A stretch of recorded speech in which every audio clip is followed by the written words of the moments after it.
All right, we are here with Kelly Horns, Cindy Powell, and Ryan Pierce from the AISD to talk about the bond. How are y'all today? Well, very good, thank you. Very good, thank you.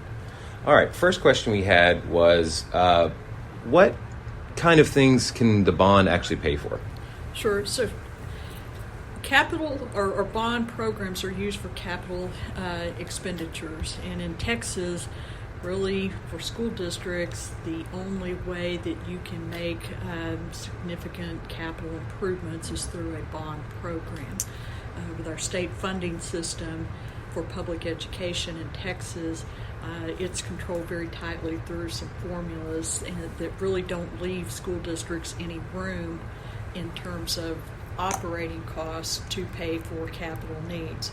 School districts use bond programs then to fund capital improvements and to purchase capital equipment, including buses, service vehicles, fine arts instruments and equipment, and technology even, along with our facility improvements. Wow, great. So what is the biggest misconception about the bond package? Is there something that you hear people repeat over and over that just is completely untrue?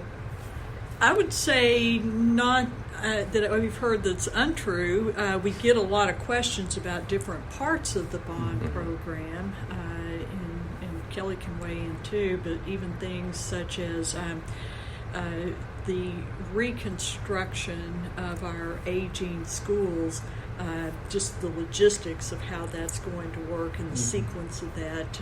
We get a lot of questions around that. People ask what we're doing with the sites that we're closing, like the old Carter Junior High. We're actually going to tear down the old Carter after we build a new one at a different site. And so we get questions about that. Kelly, is there... I think also, we have maybe not a misconception, but a misunderstanding of what can be paid for with the bond. And so a lot of times we hear people say, well, can we pay for teacher raises or employee raises with a bond program? And the answer is no. We can't use capital improvement funding to pay for salaries. And you may want to add something. And that's a good point. Salaries are recurring costs, they're operating costs, and so with a bond, you repay your bonds, and it's like having a mortgage on your house. You repay it over a number of years, and you pay interest on it. So that's why you would not use bond funds to pay salaries for just teachers or support staff at all, because you'll be paying interest on top of that salary, and that salary is going to continue to recur. So that's why you don't use bond funds for salaries. Right, that makes sense. Yeah. Now, a lot of people are probably curious, will this and how will this affect my taxes? So the unique thing about this particular bond proposition is we can implement the entire $966 million plan without having to raise the debt service tax rate. And we can do that for a couple of reasons. We pay our debt down very aggressively, and so our current outstanding debt is declining very rapidly. At the same time, property values are very strong in Arlington and throughout Tarrant County, and so that gives us room. Those two things together give us room to be able to issue new debt without having to increase that debt service tax rate. So that's why we said we have not been in this position before. So this is unique to this particular bond offering. Right.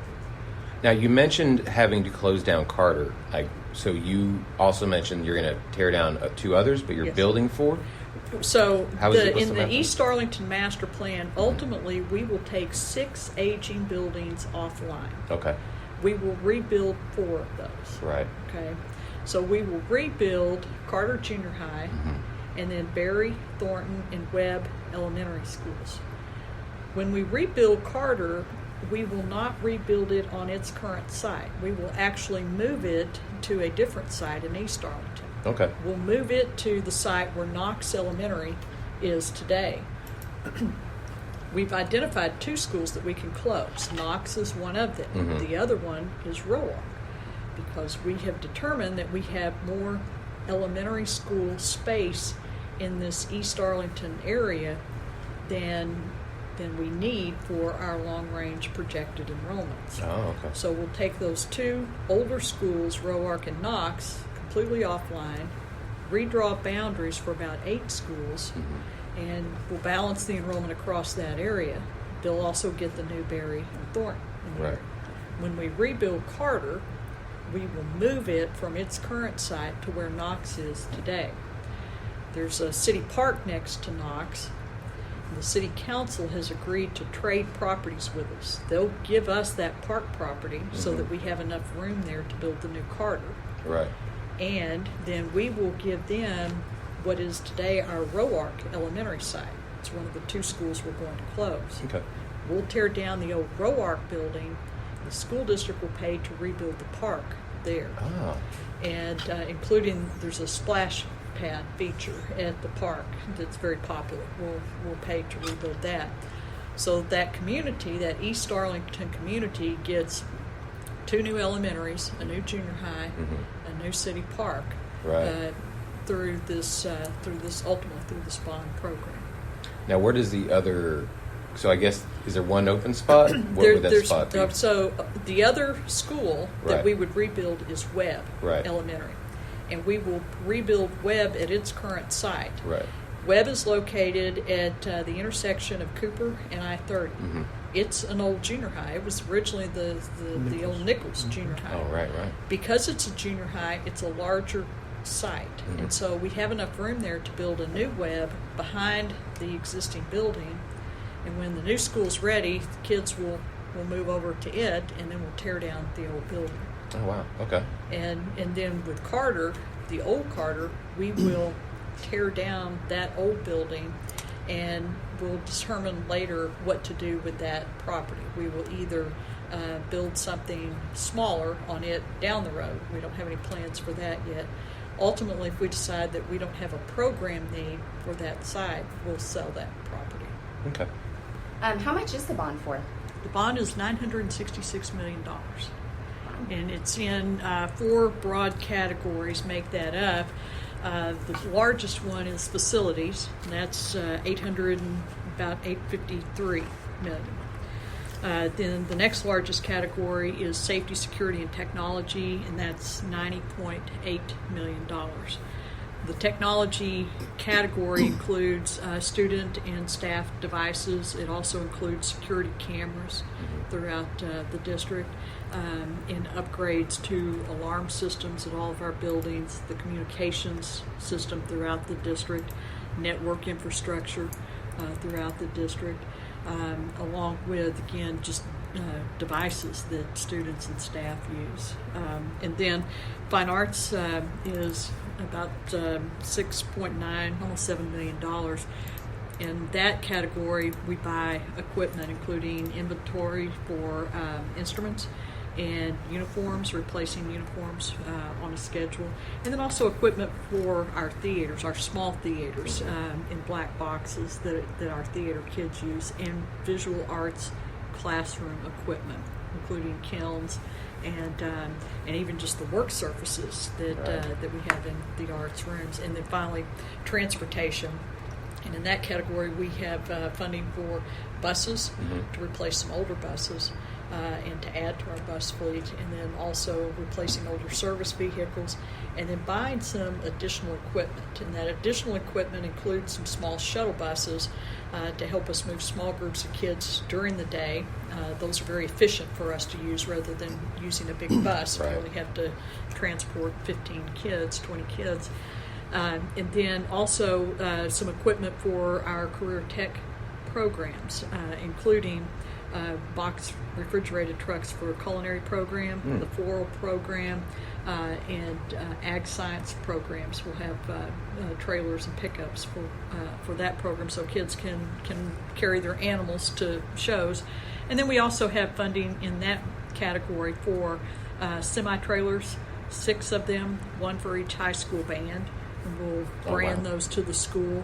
and we customized the inside so that the school can carry all the equipment that goes with a marching band to a football game or contest or a parade or some other special event.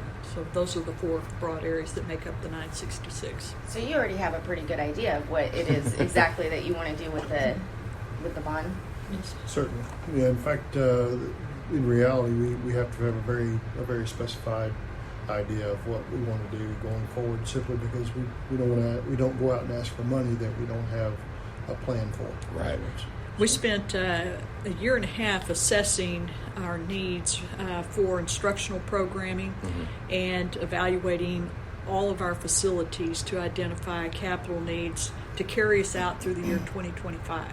Okay. So this is intended to be a 5-year bond program, and so all of our planning was around what we need to have in the next 5 years. We then had to prioritize that list of needs. The list of needs actually started out about $1.2 billion.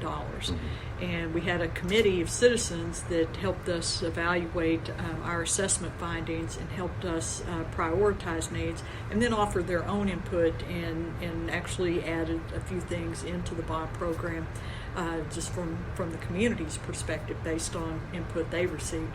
So to Mr. Warren's point, yes, we had to prioritize what's in that package, but there has to be a very specific plan for how you spend that money. Right. So if it does get passed and the things are knocked off, what then moves to the top of the list for the next time, for the next 5 years after that? That varies, because as we go along, our buildings continue to age. Right. And so when we looked at the 2014 bond program, for example, there were certain things that were not approved to be funded for that program. And so those continue to exist. And so it might be that, I'll give you an example. So we might have a roof at a high school, take Arlington High School, for example. Right. And we may say that we would like to replace that roof, but it doesn't make the bond program for 2014. We would then move that to the next future bond and plan for it to be addressed then. And so as we go along, things like that move forward in priority as you go to another bond program, and with that time, obviously also our buildings age and other needs manifest themselves, whether it's restroom improvements or kitchen improvements. Maybe population has increased in an area and we need to make an addition to a campus, and so those types of things then become priorities for us in that bond, and so this continues to evolve as we go along. So we address needs that are the most pressing at that time, and then we continue to assess and reassess our facilities as we go through, and as we plan for the future in future bonds where we might pick up those needs as well there. I'll add a couple of points to that. As we did our work even for this current bond program, you will see, if you really get down into the weeds, that what was prioritized into this bond program for condition needs at all of our schools tracks very closely to the age of the building and the number of square feet in the building.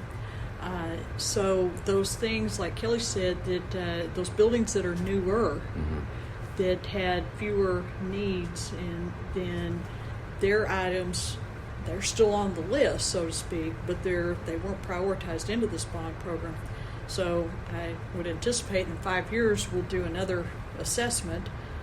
We'll start by looking at those items that we identified this go round that didn't make it in, and then there'll be new items to come onto the list. But it's all part of that work of saying, let's identify all of our needs and then try to master plan it. And we've been very careful, and Kelly's been really good to say, as we've worked through the facilities piece of this, that we can't just focus on what the need is today. We need to start creating more of a master plan to carry us out for multiple bond programs over a period of 15, 20 years even. And so we're trying to set things up in that regard. So we have a good sense of the condition of every building. We certainly know its age. And so as we identified what we could include, or in some cases not include, in this bond program, that also helps inform